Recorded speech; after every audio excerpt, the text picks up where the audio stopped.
पीछे के लेक्चर में हम लोगों ने श्वसन के बारे में जाना था। तो जो श्वसन की क्रिया है उसके लिए एक मुख्य घटक होता है जिसे कहते हैं श्वसन वर्णक। वो बहुत जिम्मेदार होता है। तो श्वसन वर्णक क्या होता है इसके बारे में आज के टॉपिक में हम लोग जानेंगे।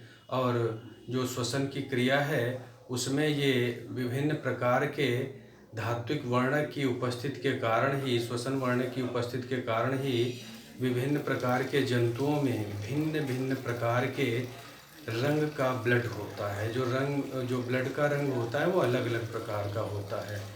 और इसी के कारण जो रिस्पिरेशन की प्रोसेस होती है, प्रक्रिया होती है, वो जीवों में होती है। तो आज हम लोग जानेंगे कि श्वसन वर्णक, यह श्वसन वर्णक क्या है और कितने प्रकार का होता है और इसका क्या रोल है, ये जानेंगे। तो आइए हम लोग स्टडी करते हैं श्वसन वर्णक। श्वसन वर्णक, श्वसन वर्णक या रेस्पिरेटरी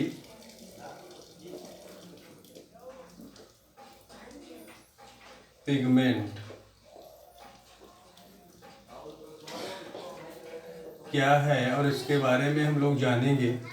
तो श्वसन वर्णक जो होता है, ये जो श्वसन की क्रिया है, जो श्वसन की क्रिया होती है उसमें ऑक्सीजन और कार्बन डाइऑक्साइड गैसों को लाने ले जाने का कार्य करता है श्वसन वर्णक।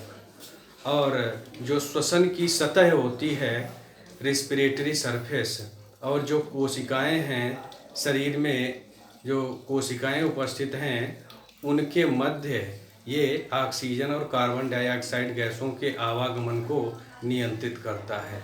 तो इसको हम कह सकते हैं respiratory pigments are the coloured substances. Respiratory pigments are the colored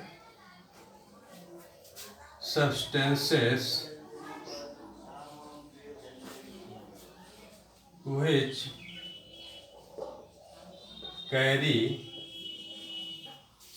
O2 and CO2 between respiratory surface and body cells और रेस्पिरेटरी जो सरफेस होती है उसके बीच में O2 और CO2, ऑक्सीजन और कार्बन डाइऑक्साइड के आवागमन या उनके आने जाने की क्रिया के लिए ये रंगीन तत्व, जो जिसे कहते हैं रेस्पिरेटरी पिगमेंट, ये जिम्मेदार होता है। ये इसके कार्य को करता है, इसके लाने ले जाने के कार्य को करता है, संपादित करता है। तो हम कह सकते हैं जो श्वसन सतह है, श्वसन सतह या रेस्पिरेटरी सरफेस जिसे कहा जाता है, ये हमारे लंग्स होते हैं। जो ह्यूमन की अगर बात की जाए तो उसमें जो लंग्स या फेफड़े होते हैं, और अन्य जंतुओं में अन्य ऑर्गन होते होंगे। और दूसरा जो बॉडी सेल्स हैं, शरीर की कोशिकाएं, शरीर की कोशिकाएं या बॉडी सेल्स हैं, उनमें बॉडी सेल्स, उनके मध्य में O2 और CO2 के आवागमन की क्रिया को ये नियंत्रित करता है। एक कलर्ड पिगमेंट जो होता है इसको कंट्रोल करता है, इसको ये रेगुलेट करता है O2 और CO2 के आवागमन की क्रिया को। तो हम इसकी अगर प्रॉपर्टी के बारे में जाने तो ये कॉन्जुगेटेड प्रोटीन है। क्या है? Conjugated proteins. कॉन्जुगेटेड प्रोटीन्स है जो रेस्पिरेटरी पिगमेंट है, ये कॉन्जुगेट रेस्पिरेटरी पिगमेंट्स जो होते हैं वो कॉन्जुगेटेड प्रोटीन्स होते हैं, एक प्रकार के संयुक्त प्रोटीन्स होते हैं। और इसकी जो अदर प्रॉपर्टी की अगर हम बात करते हैं तो जो हीमोग्लोबिन, जो रेस्पिरेटरी पिगमेंट्स हैं, श्वसन वर्णक, ये दो चीज़ों से मिलकर के बने होते हैं। एक होता है इसमें मेटल और दूसरा जो होता है वो प्रोटीन होता है। मेटल और प्रोटीन से मिलकर के इनकी स्ट्रक्चर जो होती है, केमिकल स्ट्रक्चर, रासायनिक जो संरचना होती है वो इनकी फॉर्म होती है, बनती है। इनकी रासायनिक संरचना मेटल और प्रोटीन से मिलकर के बनती है। तो अगर हम इसकी एक प्रॉपर डेफिनेशन की बात करें तो जो श्वसन वर्णक हैं एक प्रकार के ऐसे तत्व होते हैं जो शरीर की कोशिकाओं में, प्लाज्मा या ब्लड की सेल्स में जो ऑक्सीजन और कार्बन डाइऑक्साइड है उसके लाने ले जाने का जो कार्य करते हैं, उसके लिए जो रिस्पॉन्सिबिलिटी है वो करते हैं। ऐसे तत्वों को, ऐसे कलर्ड पिगमेंट्स को हम कहते हैं रेस्पिरेटरी पिगमेंट्स। तो इसको हम ऐसे डिफाइन कर सकते हैं, respiratory pigments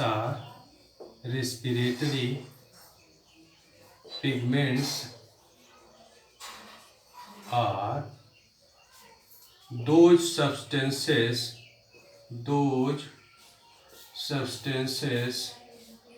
which are responsible for the transportation of O2 and CO2 gases between body cells and respiratory surface। तो ये जो श्वसनीय सतह होती है और जो बॉडी सेल्स होती हैं उसके बीच में जो ऑक्सीजन और कार्बन डाइऑक्साइड गैसें हैं उनके ट्रांसपोर्टेशन, आवागमन को नियंत्रित करता है या उसके लिए जिम्मेदार होता है। तो इसे कहते हैं हम श्वसनीय वर्णक। ये तो बात हो गई श्वसन वर्णक के बारे में। उसके बाद में हम जानेंगे कि श्वसन वर्णक कितने प्रकार के होते हैं, टाइप्स ऑफ रेस्पिरेटरी पिगमेंट्स। तो देखते हैं टाइप्स ऑफ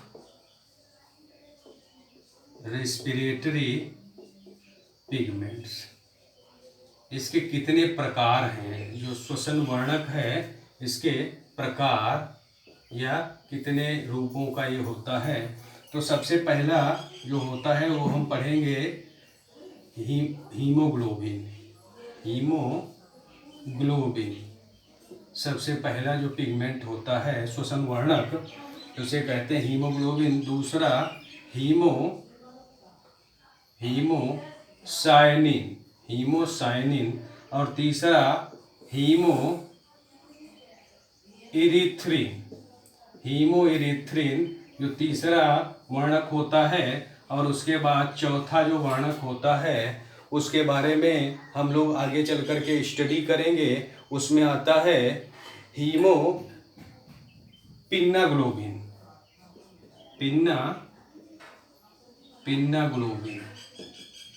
और उसके बाद में पांचवा जो वर्णक है उसे कहते हैं इकाइनोक्रोम।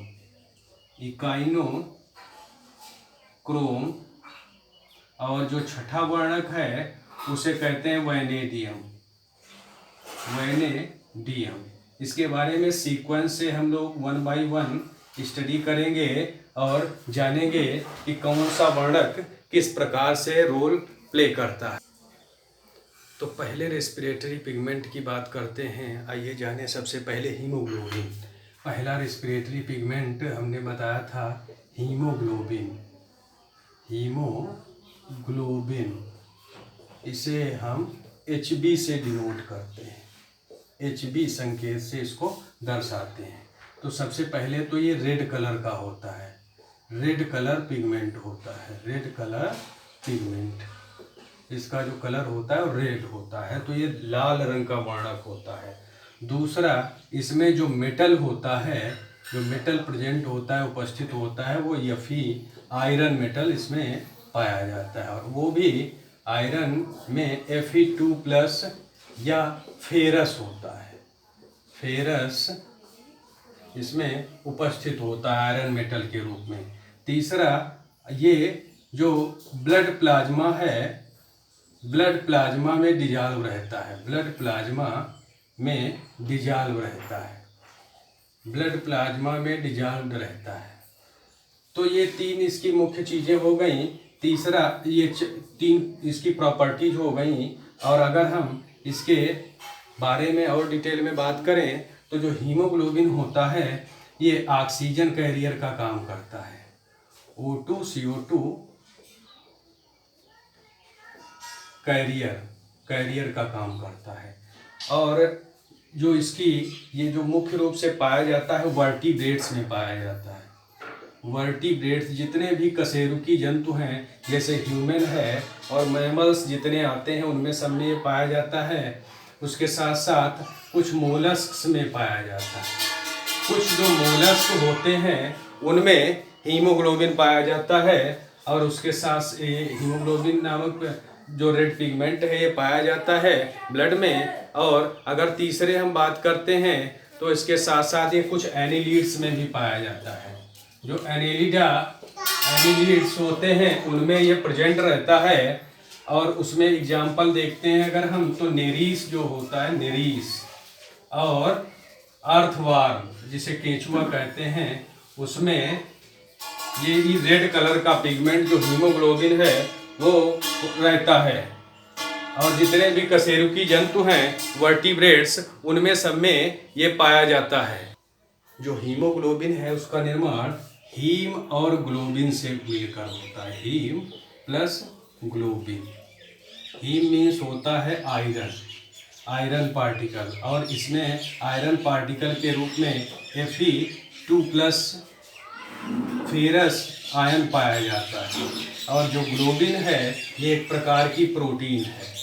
ये क्या है? एक प्रकार की प्रोटीन है और ये पॉलीपेप्टाइड चेन के रूप में रहती है। ये प्रोटीन है, ये पॉलीपेप्टाइड चेन या बहुलक श्रृंखला के रूप में इसमें उपस्थित रहती है हीमोग्लोबिन में। और अगर हम इसकी बात करें आगे डिटेल में तो इसमें देखते हैं जो प्रोटीन है ये 2 अल्फा चेन और 2 बीटा चेन से मिलकर के बनती है। जो ग्लोबिन प्रोटीन है ये 2 अल्फा चेन और 2 बीटा चेन से मिलकर के बनती है। और अगर हम जाने कि एक जो अल्फा चेन होती है उसमें 141 या 141 अमीनो एसिड्स होते हैं, वहीं एक बीटा चेन की अगर हम बात करते हैं तो उसमें 146 अमीनो एसिड्स या अमीनो अम्ल के अणु पाए जाते हैं। इस प्रकार से बहुत सारे अमीनो अम्ल से मिलकर के ग्लोबिन जो प्रोटीन है उसका निर्माण होता है। और ग्लोबिन प्रोटीन और हीमोग्लोबिन में जो आयरन पार्टिकल हैं ये कंबाइन होकर के एक प्रकार का जो पिगमेंट बनाते हैं, वर्णक बनाते हैं, उसे कहते हैं हीमोग्लोबिन। और हीमोग्लोबिन की जो लेवल होती है उसके बारे में जानते हैं। तो हीमोग्लोबिन एक नॉर्मल मेल पर्सन में इसका 135 ग्राम पर लीटर होना आवश्यक है नॉर्मल मेल बॉडी के लिए। दूसरा, अगर फीमेल में बात करें तो 120 ग्राम पर लीटर इसकी रिक्वायरमेंट होती है नॉर्मल बॉडी स्ट्रक्चर के लिए। सामान्य शारीरिक संरचना या सामान्य शरीर के लिए फीमेल्स में 120 ग्राम प्रति लीटर में इसकी उपस्थिति होना चाहिए। वहीं मेल में 135 ग्राम प्रति लीटर इसकी अमाउंट होनी चाहिए नॉर्मल के लिए। और दूसरा, जो इसका जो मापते हैं हीमोमीटर से कि कितना हीमोग्लोबिन एक नॉर्मल मेल पर्सन के लिए होना चाहिए, तो 13.5 ग्राम पर डेसीलीटर इतनी एक नॉर्मल मेल बॉडी के लिए रिक्वायरमेंट होती। 13.5 से 17.5 ग्राम पर डेसीलीटर जो है वो हीमोग्लोबिन का रेशियो होना चाहिए। ये नॉर्मल रेंज होती है। इसे क्या कहते हैं? Normal range. सामान्य इसकी जो मात्रा है या माप है ये इतनी होती है। इससे कम होने पर हीमोग्लोबिन का लेवल गिर जाता है। दूसरा, फीमेल में अगर देखा जाए तो इसका 12.00 ग्राम पर डेसीलीटर से ये 15.50 ग्राम पर डेसीलीटर इसका जो नॉर्मल रेंज है हीमोग्लोबिन का होना चाहिए। और हीमोग्लोबिन का जो लेवल है उसको हम मीजर करते हैं या मापते हैं हीमोमीटर से। किससे मापते हैं? हीमोमीटर से। ये डिफरेंट एग्जाम में पूछा जाता है। हीमोमीटर से हम नापते हैं हीमोग्लोबिन का लेवल। और हीमोग्लोबिन का लेवल एक नॉर्मल रेंज में कितना होना चाहिए? मेल में 13.5 से 17.5 ग्राम पर डेसीलीटर और फीमेल में 12.00 ग्राम डेसीलीटर से 15.50 ग्राम डेसीलीटर होना चाहिए। इसके बाद में दूसरे रिस्पिरेटरी पिगमेंट के बारे में स्टडी करते हैं। हीमोसाइनिन। दूसरा रिस्पिरेटरी जो पिगमेंट है वो है हीमोसाइनिन। तो जो हीमोसाइनिन होता है ये ब्लू कलर का पिगमेंट होता है। ब्लू कलर का ये पिगमेंट होता है रिस्पिरेटरी पिगमेंट। दूसरा, इसमें जो मेटल होता है उसमें कॉपर मेटल पाया जाता है। जो Cu है वो कॉपर मेटल इसमें एज ए पिगमेंट इसमें प्रेजेंट होता है। तीसरा, जो हीमोसाइनिन जो पिगमेंट है ये प्लाज्मा में डिजॉल्व रहता है। ये ब्लड प्लाज्मा में डिजॉल्व रहता है।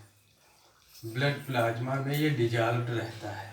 अगर हम इसके एग्जाम्पल की बात करें तो जो क्रस्टेशियंस हैं, क्रस्टेशियंस उनमें ये पाया जाता है। और क्रस्टेशियंस में भी अगर हम एग्जाम्पल की बात करें तो प्राण या झींगा मछली जो होती है उसमें प्राण जो होती है जिसको कहते हैं झींगा मछली, झींगा मछली उसमें ये पाया जाता है।